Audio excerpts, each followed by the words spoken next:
Story learn કરવાની છે પહેલા તો એ કઈ સ્કિલ ઉપર ડિપેન્ડ છે. તો નોન વર્બલ કમ્યુનિકેશન સ્કિલ્સ છે આપણે લર્ન કરવાનું છે. તો એની અંદર છે સ્ટોરી છે એના થ્રુ આપણને એ સ્કિલ્સ છે આપણને શીખવાડવામાં આવેલી છે. અ રિયલ ગુડ સ્માઇલ, બરાબર છે, જેના રાઇટર છે બિલ નોર્ટન. તો આપણે જે ટેબલ ઓફ કન્ટેન્ટ છે કે આપણે કયો કયો કન્ટેન્ટ છે એની અંદર કવર કરશું તો એ છે text reading, characters, learn from story and exercise. So one by one first character થી then after text reading then after learn from story and exercise આપણે one by one learn કરશું. તો first છે characters, બરાબર છે. તો characters આપણને આપવામાં આવેલા છે કે કયા કયા કેરેક્ટર્સ છે કે જે સ્ટોરીની અંદર ઇન્ક્લુડ થાય છે. તો ફર્સ્ટ જે કેરેક્ટર છે બિલી કે જે 14 years old બોય છે. then after છે અલ્ફ અગર કે જે એનો નેબર ફ્રેન્ડ છે.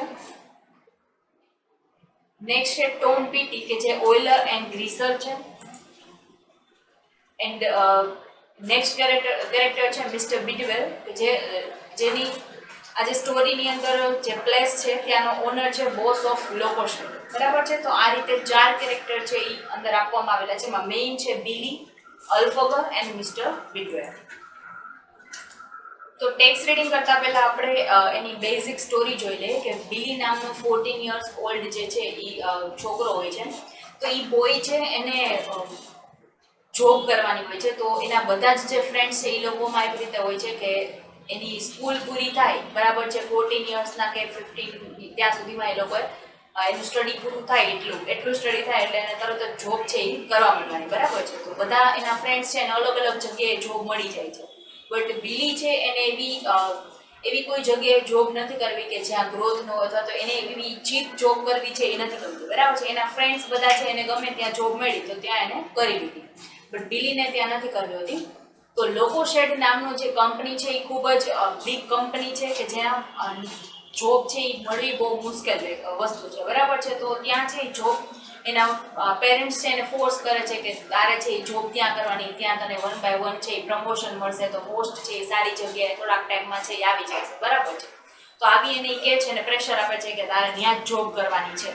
તો એનો ફ્રેન્ડ છે એની નેબરમાં રહેતો હોય છે, બરાબર છે, એની બાજુમાં રહેતો હોય છે એ વ્યક્તિ, એનું નામ છે અલ્ફ અગર.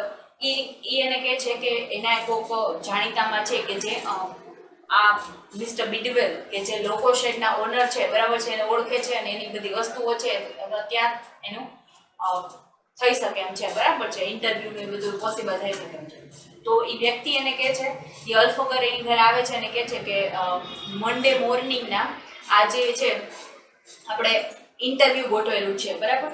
તો એની પ્રેક્ટિસ કરાવવા માટે એને કહે છે કે તારે આ રીતે વસ્તુ કરવાની છે, જેમ કે શોલ્ડર્સ છે એકદમ સ્ટ્રેટ રાખવાના, પોકેટની અંદર હાથ નહીં રાખવાનો અને મોઢા ઉપર સ્માઇલ હોવી જોઈએ, નર્વસનેસ ન આવવી જોઈએ, ફમ્બલિંગ ન થવું જોઈએ કે આપણે બોલતા હોય તો એકદમ સ્ટાર્ટિંગ જ એવું થાય કે આપણે બોલતા શું હોય એ આપણને જ ખબર ન હોય, બરાબર છે. તો આવું ફમ્બલિંગ ન થવું જોઈએ કારણ કે મિસ્ટર બિડવેલને આ કોઈ વસ્તુ ગમતી નથી. અને જનરલી જે બિલી છે એની એવી ટેવ છે કે હાથ છે હંમેશા પોકેટમાં રાખે, બરાબર છે.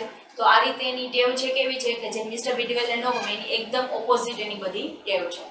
તો એ વ્યક્તિ છે અલ્ફગરી એને પ્રેક્ટિસ કરાવે છે કઈ રીતે કરાવે. તો એના ફાધર અને મધર છે એને પ્રેશર આપે છે કે હા તારે આ વસ્તુ કરવાની જ છે, બરાબર. તેના આફ્ટર એ પ્રેક્ટિસ કેટલા દિવસ સુધી કરે છે અને એ જે મંડે મોર્નિંગ આવે છે ત્યારે એ જાય છે ત્યાંથી અને ઘરેથી નીકળે છે ત્યારે એકદમ સ્માઇલ ને મોઢા ઉપર સ્માઇલ, કારણ કે એ પ્રેક્ટિસ કરીને જવાનું હતું અને એકદમ શોલ્ડર સ્ટ્રેટ ને એવી રીતે જાય છે. પણ જેવી એની સ્ટ્રીટ પૂરી થાય છે તરત એના હાથ છે એ પોકેટમાં નાખી દે છે, એના સ્માઇલ છે એ ચહેરા ઉપર સ્માઇલ નથી હોતી અને એ જાય છે. તો એ જ્યારે લોકો શેડ પાસે પહોંચે છે એની ગલી પાસે, તો ત્યાં એક ઈંટોવાળું એક બિલ્ડિંગ હોય છે કે જે મેન્ટલ હોમ હોય છે. તો એની બહાર એક ઝાડ હતું, તો ત્યાં એવું થાય છે કે એકવાર હું છે એ મારી પ્રેક્ટિસ કરી લઉં પછી ધેન આફ્ટર હું આ લાસ્ટ પ્રેક્ટિસ છે પછી હું જઈશ, બરાબર છે, ઇન્ટરવ્યૂ આપવા. તો એ જેવો છે એ એનો જે પહેરેલા હોય છે કપડાં એમાં એને ઉપર જે ટ્રાઉઝર પહેરેલું હોય છે એ કાઢી નાખે છે અને શર્ટની જે સ્લીવ હોય છે એ ચડાવીને અને એકદમ પ્રેક્ટિસ કરતો હોય છે અને બોલતો હોય છે કે આ ગુડ મોર્નિંગ ને મારે જોબ જોઈએ છે ને એવું બધું એ બોલતો હોય છે. તો એ મેન્ટલ હોમના ગાર્ડનર છે એ બધું સાંભળે છે અને પછી એ બહાર આવે છે અને રાડો નાખે છે કે તું અહીંયા આવી જા તો હું તને નોકરી અપાવી દઉં. તો એ વ્યક્તિ છે એ ત્યાંથી એકદમ એનો કોટ ને બધું લઈ અને ત્યાંથી ભાગી જાય છે, બરાબર છે. તો ત્યાં પછી લોકો શેડમાં પહોંચી જાય છે, ત્યારે એકદમ રિલીફ ફીલ થાય છે. તેના આફ્ટર એ ત્યાં પહોંચે છે અને પછી બિલી છે ત્યાં એક વ્યક્તિ હોય છે જે એન્જિનના બધા જે પાર્ટ્સ હોય છે એ બધા ભેગા કરતો હોય છે અને પૂછે છે કે મને મિસ્ટર બિડવેલ ક્યાં મળી શકે. તો એ એને કહે છે કે તમે આગળ જે કોર્નર ઉપર ઓફિસ છે ત્યાં જાઓ, ત્યાં મળી જશે. તો એ જ્યારે એ ત્યાં જાય છે તો ત્યાં ડેસ્કની પાછળ એક વ્યક્તિ ઊભો હોય છે. તો એ ત્યાં છે એને જઈને કહે છે ગુડ મોર્નિંગ સર અને બધું ગ્રીટિંગ્સ આપે છે. તેના આફ્ટર એને કહે છે I want a job and you want any lead એટલે મીન્સ કે કામ માટે જે વ્યક્તિ હોય. તો એ જે છે એ એને કહે છે, એની સામું જોવે છે અને બીજા ઘણી બધી વસ્તુઓ કહે છે. તો એને એવું લાગે છે કે આ વ્યક્તિ છે મારાથી ખુશ થઈ ગયો છે ને હવે મને જોબ આપી દેશે. અને પછી એ જાય છે જેમ બરાબર છે ત્યાંની એ બેસે છે ને બધું કરે છે, આ વાતચીત કરે છે. અને આફ્ટર એને પૂછે છે તો હવે જોબ વિશે શું બિલી છે એ ઓલા પર્સનને પૂછે છે. તો એ જે પર્સન એને આન્સર આપે છે આઈ ડોન્ટ નો. તો એ તો તમારે મિસ્ટર બિડવેલને જ પૂછવું પડે. તો એ છે એકદમ એને એમ થઈ જાય કે મિસ્ટર બિડવેલને પૂછવું પડે એટલે એમ કહે છે હું તો આઈનો સુપર બોલ છું, બરાબર છે. તેના આફ્ટર ગુસ્સે થઈને ત્યાંથી બહાર આવી જાય છે અને પછી સુપર બોલ બોલે છે કે મિસ્ટર બિડવેલ આવી ગયા. મિસ્ટર બિડવેલ છે એ કહે છે કે હા શું કામ છે, એકદમ ચિલ્લાઈને કહે છે. આફ્ટર એ છે એકદમ ફોમ્બલ કરી જાય છે અને મોઢા ઉપર એની સ્માઇલ નથી હોતી, નર્વસનેસ આવી જાય છે. અને એને પૂછે છે કે તમારે કોઈ લેડની જરૂર છે. તો એ જે મિસ્ટર બિડવેલ છે એ ના પાડે છે મારે કોઈની જરૂર નથી અને જરૂર હશે તોય કોઈ પણ એની કોસ્ટ ઉપર હું તને તો નહીં જ લગાવ. એના આફ્ટર એનામાં એકદમ હિંમત આવી જાય છે અને ગુસ્સે થઈ જાય છે અને કહે છે કે મારા જેવો ફોની અને એકદમ મીન્સ કે ટેલેન્ટેડ પર્સન છે તમને આમે એક પ્રાઇઝ મળી પણ ન શકે. અને તેના આફ્ટર એ જાય છે ત્યારે સિલ્વરને પણ આ જ વસ્તુ કહેતો જાય છે. તો જ્યારે ઘરે પહોંચે છે, ઘરે જાય છે એ પહેલાં જ એ છે એ ડિસાઇડ કરે છે કે મારે છે હું મારા ફ્રેન્ડ જેટલા છે એને બધાને પૂછીને એની જે જગ્યાએ કામ કરે છે ત્યાં મળી જાય તો હું ત્યાં કામ કરવાનું, બરાબર છે. તો એ એક ફ્રેન્ડના ત્યાં જાય છે અને તેને કહે છે કે મારે આવી રીતે જોબની જરૂર છે. તો ત્યાં એને પણ જોબ મળી જાય છે. તેના આફ્ટર એ ઘરે આવે છે ત્યાં જે અલ્ફોગર છે એ ત્યાં આવેલો હોય છે અને એ એને કહે છે કે બિલી કે કાલથી તારે છે એ જોબ જોઈન કરવાની છે. તો લોકો શેડની અંદર, બરાબર છે. મિસ્ટર બિડવેલને તે જે બોલવાની જે વસ્તુઓ છે એને ખૂબ ગમી ગઈ છે. તો એ વ્યક્તિ છે બિલી છે એકદમ શોક થઈ જાય છે કે આ તું શું કહે છે. તો એમ કે છે આ વસ્તુ સાચી છે કારણ કે એને તારી ઓનેસ્ટી છે એ ગમેલી છે અને ઓનેસ્ટીને કારણે તને એને જોબ આપેલી છે અને તે જે રીતે બોલ્યું એ એને ગમેલું છે. તો એ પછી છે એ ખુશ થઈ જાય છે કે એક દિવસ મારી પાસે કોઈ પણ જોબ નહોતી અને આજે મારી પાસે 2 જોબ છે. અને આફ્ટર એના ફ્રેન્ડને ત્યાં ડિસાઇડ કરેલી જોબ છે એને મૂકી અને લોકો શેડની અંદર જોઈન કરે છે, બરાબર છે. અને વિચારે છે કે મેં એની સાથે આવી રીતે વાત કરી નેક્સ્ટ ટાઈમ બરોબર છે કે હું નહીં વાત કરું, બરાબર, પણ એકવાર આવી વાત કરવી જરૂરી હતી, બરાબર છે. આમ કરીને આ સ્ટોરી છે એ પૂરી થાય છે. તો હવે આપણે જોઈ લઈએ કે રિયલ ગુડ સ્માઇલ તો એની અંદર આ લોકોએ કઈ રીતે આપેલું છે. At the time I am talking of, I had reached the age of 14, which in those days was full living age. બરાબર છે. તો આ 14 યરની એજ એવી હોય છે કે જ્યાં પહોંચેલો હોય છે કે જ્યાં આપણે સ્કૂલ લીવ કરી દેવાની હોય છે. Now before I could turn around, you might say I was in trouble. બરાબર છે કે એ પાછળ જો એની પહેલા તો એને ખ્યાલ આવે છે કે એને ટ્રબલમાં છે. Yes, I was in disgrace. I couldn't find a job. I was out of work. તો એ ટ્રબલ શું હોય છે તો એને કોઈ જોબ નથી મળતી અને એની પાસે કોઈ વર્ક નથી હોતું. And I had the feeling that everybody was talking about me behind my back, so that I was ashamed to show my face in the street. તો એ જે બિલી એમ કહે છે કે મને લોકો છે એ મારી પાછળ, મને એવું લાગે છે કે લોકો મારી પાછળ છે એ વાતો કરે છે, બરાબર છે. તો વાતો કરે છે એના કારણે હું મારો ફેસ છે એ શેરીની અંદર કોઈને બતાવી નહીં શકું, બરાબર છે. એને શરમ આવે છે એ વસ્તુની. I wasn't really my fault, it was my mother and father's. તો એ છે એમ કહે છે કે આ મારો ફોલ્ટ નથી, અમારા મધર અને ફાધરનો છે, કારણ કે એને હાઈ એક્સપેક્ટેશન્સ છે અને નોર્મલ જોબ નથી કરવા દેવી. There was 100 of jobs going and I could have had one of them.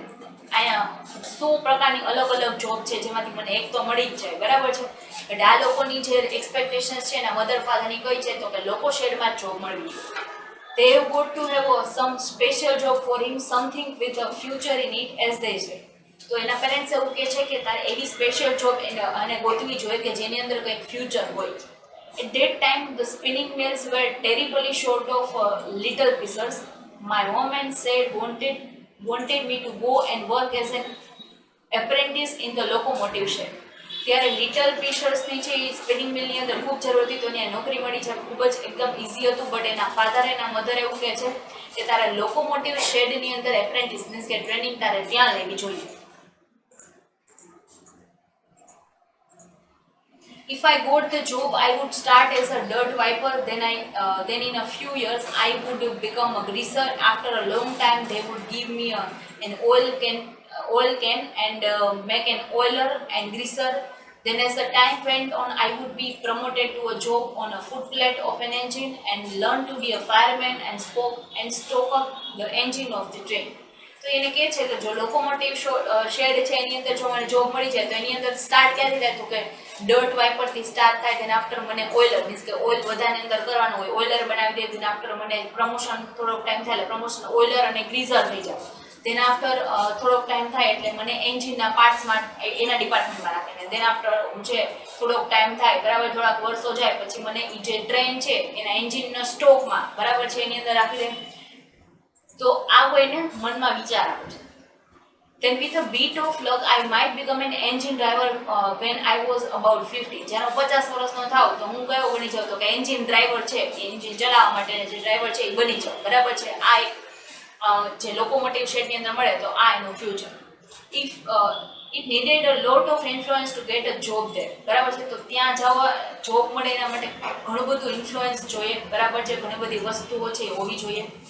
Alfogger was our next door neighbor, common plate layer. તો એનો એક નેબર હતો બરાબર છે જે બાજુમાં રહે છે. He did know an oiler and greaser called Tom Petty, and Tom Petty knew Mr. Bidwell, who was the boss of the local shed. તો આ જે ટોમ પીટી તો એ વ્યક્તિ છે એ જે લોકોમોટિવ શેડની અંદર એ જે ઓઇલર અને ગ્રીસર હોય છે અને એ વ્યક્તિ છે એ મિસ્ટર બિડવેલને ઓળખતો હોય છે કે જે લોકોમોટિવ શેડના ઓનર છે. But Mr. Bidwell was like a headmaster, not a sort of man you could easily approach. કે મિસ્ટર બિડવેલ એવા વ્યક્તિ છે કે ઇઝીલી તમે એને મળી ન શકો અથવા તો ઇઝીલી તમે એને મીન્સ કે એને જીતી ન શકો. One Friday evening, Alfogger came in to tell us that it had all been fixed up. He is dead against any kind of influence. He believes that every lad should be able to speak up for himself. But how do I ask? I said. તો એક Friday evening હોય છે ત્યારે એ જે અલ્ફગર આવે છે અને કહે છે કે મેં બધું ફિક્સ કરી દીધું છે બરાબર છે, મંડેના ઇન્ટરવ્યૂ છે.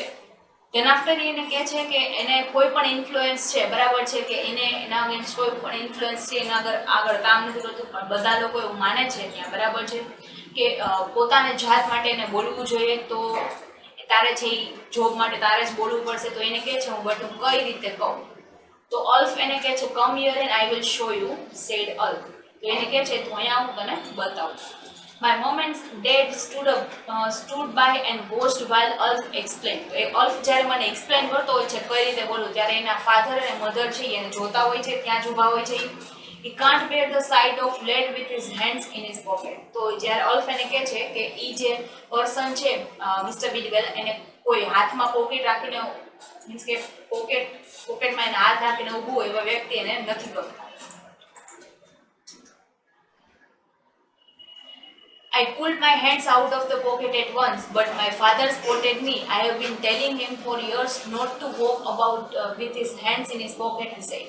તો એના હાથ છે એ થોડીક માટે એના પોકેટમાંથી બહાર કાઢી લે છે, બટ એના ફાધર એને જોઈ જાય છે અને કહે છે કે હું આને કેટલા ટાઈમથી કહું છું કે હાથ છે પોકેટની બહાર રાખવા જોઈએ, બટ એ સમજતો જ નથી બરાબર છે. Mr. Bidwell likes to see a lad with his shoulder back until my backbone seemed to be a splitting. તો backbone means કે તમારું એકદમ સીધું સ્ટ્રેટ બેસવાનું છે, પ્રોપર બેસવાનું છે. I straightened up and tried to bring my chin in, stick my chest out. બરાબર છે. તો એકદમ સ્ટ્રેટ બેસવાની ટ્રાય કરે છે બિલી. Mr. Bidwell doesn't allow mumbling or mimicking such as do you want any legs mister. તો આવી રીતે મીન્સ કે ફમ્બલિંગ કરો તો એને ગમતું નથી. એનીથિંગ લાઈક ધેટ ડ્રાઇવ્સ હિમ મેડ. તો આવી બધી વસ્તુ તમે કરો તો એકદમ એનું મગજ છે એ ફરી જાય. You have got to speak up in a loud and clear voice. I have come for the job, sir, as though you mean it. જ્યારે તમે એને કહો એકદમ ક્લિયર વોઇસની અંદર કહેવાનું છે, થોડોક વોઇસ લાઉડ હોવો જોઈએ, અને એને તમારે કહેવાનું હું જોબ માટે આવેલો છું. અને એ જ ટાઈમે તમારે એને મીન પણ કરવાનું છે, કે તમારે એને એવી વસ્તુઓ પણ કહેવાની છે જેનાથી ઇમ્પ્રેસ થાય. Then a real good smile said Alf. તો અલ્ફ એને કહે છે ને મોઢા ઉપર એકદમ સ્માઇલ હોવી જોઈએ ને, રિયલ સ્માઇલ, એવું નહીં કે fake smile. How do you mean I said. તો એને કહે છે કે તું શું કહેશ, આ કઈ રીતે કહું. I mean that he can't bear the sight of miserable lad. If he show you looking miserable, he would never give you a job, no matter how you were in other respects. તો એને કહે છે કે જો એને કોઈ miserable means કે આમ એકદમ નર્વસ હોય અને આમ કંઈક મીન્સ કે વિચારોની અંદર ખોવાયેલા હોય એવા વ્યક્તિઓ એને ગમતા નથી. જો એવી રીતે તને જોશે તો તને ક્યારેય જોબ નહીં આપે, ભલે તારી પાસે બીજી અનધર ઘણી બધી સારી સ્કિલ્સ હોય. You must have a boy with a real good smile. તારે એકદમ સ્માઇલ, રિયલ ગુડ સ્માઇલ સાથે જવું પડશે. Ulf turned to me. Have you got all that fixed in your mind, Billy? He asked kindly. તો એ એકદમ normally politely પૂછે છે કે અને મારી તરફ ફરે છે અને જોવે છે. બરાબર છે. બિલીને એ કહે છે કે તને બધી જ વસ્તુઓ પ્રોપર સમજાઈ ગઈ છે. You get it stuck in your mind and keep it there, or else you have to go and work in the dirty stuffing. તો એને કહે છે કે તારે જો આવી જગ્યાએ મીન્સ કે તારું માઇન્ડ છે એકદમ સ્ટક, મીન્સ કે આ બધી વસ્તુઓ સમજવી પડશે. જો આ બધી વસ્તુ નહીં સમજ તો તારે એકદમ ગંદી જગ્યાએ છે એ કામ કરવું પડશે. I don't care if I do. એ જે બિલી છે એને કહે છે મને કોઈ વાંધો નથી, હું ત્યાં જઈને પણ કરી લઈશ કામ. અલ્ફ એને કહે છે I think we would better have a rehearsal. તો અલ્ફ એને કહે છે કે આપણે આ બધું શીખવા માટે એક રિહર્સલ કરવું જોઈએ. He turn to me. After all Billy, your whole future depends on that smile. તો એ જે અલ્ફ એને કહે છે કે તારું આખું ફ્યુચર છે એક સ્માઇલ ઉપર ડિપેન્ડન્ટ છે. Do you follow me? The job you are doing 40 years from today will depend on the smile you give to Mr. Bidwell. તો એને કહે છે કે તું મને ફોલો કર, જેવી રીતે હું કરું છું એમ કર, અને તારી જોબ છે એ 40 વર્ષ સુધી મીન્સ કે તું આજથી ચાલુ કરીશ તો તારે રોજે રોજ તું ત્યાં કામ કરીશ તો તારે આ સ્માઇલથી જ કામ કરવું પડશે. What do you want me to do? તો એને બિલી એને પૂછે છે કે તું મારી પાસે શું કરાવવા માંગે છે. Ulf looked at me and said, Ulf એને કહે છે અને એની સામું જોવે છે, let's do it properly. Now you go into the back kitchen, Billy. પછી રિહર્સલ કરે છે અને એને કહે છે કે તું છે એ કિચનની અંદર જા અને હું અહીંયા બેસું છું. તું એવું સમજ છે કે હું મિસ્ટર બિડવેલ છું. જ્યારે હું તને બોલાવું ત્યારે તું આવજે. અને આપણે જે રીતે રિહર્સલ કરે છે, good morning sir, I want the job, you want any lead for the work mister. આવી રીતે આપણે જે પણ રિહર્સલ કરેલી છે તું આવીને બોલ છે. તેના આફ્ટર જે એને કહે છે કે તું કિચનમાં જ આવેલી તો કિચનમાં જાય છે. Than come here. અલ્ફ એને કહે છે કે અહીંયા આવું. And imagine that I am mister Bidwell and you have come to ask for a job. Keep in mind that smile. એને કહે છે કે તું કિચનમાં જા. પછી એને પાછો બોલાવે છે અને કહે છે કે તું ઇમેજિન કર હું મિસ્ટર બિડવેલ છું અને તું એકદમ સ્માઇલ સાથે બધા ક્વેશ્ચન્સ મને પૂછતી. When Billy was practicing, he realized that Bert Hodge at school wasn't entirely wrong when he called me a real ugly beggar. તો એને જ્યારે પ્રેક્ટિસ કરતો હોય છે સ્માઇલની, ત્યારે જેને આમ કિચનની અંદર જે મિરર હોય છે ત્યાં પ્રેક્ટિસ કરતો હોય છે ત્યારે એને એક વિચાર આવે છે કે એનો એક ફ્રેન્ડ છે જે બર્ટ હોજ, જે સ્કૂલની અંદર એને કહેતો હતો તું એકદમ આમ અગલી સ્માઇલ વાળો ભિખારી હોય ને એવો લાગે છે. તો ત્યારે એને રિયલાઇઝ થાય છે કે ખરેખર એવું જ છે. He was a nice man. જે છે અલ્ફગરનું કહે છે કે અલ્ફગર એકદમ સારો છોકરો છે. And he said I will tell you what to do, keep practising over the weekend. એને કહે છે કે હું તને કહું છું તારે કઈ રીતે કરવાનું છે ને આખા વીકેન્ડની અંદર તું પ્રેક્ટિસ કરજો. બરાબર છે. તો એને આખા પ્રેક્ટિસ કરવા માટે એને કહે છે આ વીકેન્ડ આવે કારણ કે મંડે મોર્નિંગના તો એને જવાનું છે. બરાબર છે. ને નેક્સ્ટ જે સ્ટોરી છે એ આપણે નેક્સ્ટ લેક્ચરની અંદર કન્ટિન્યુ કરશું.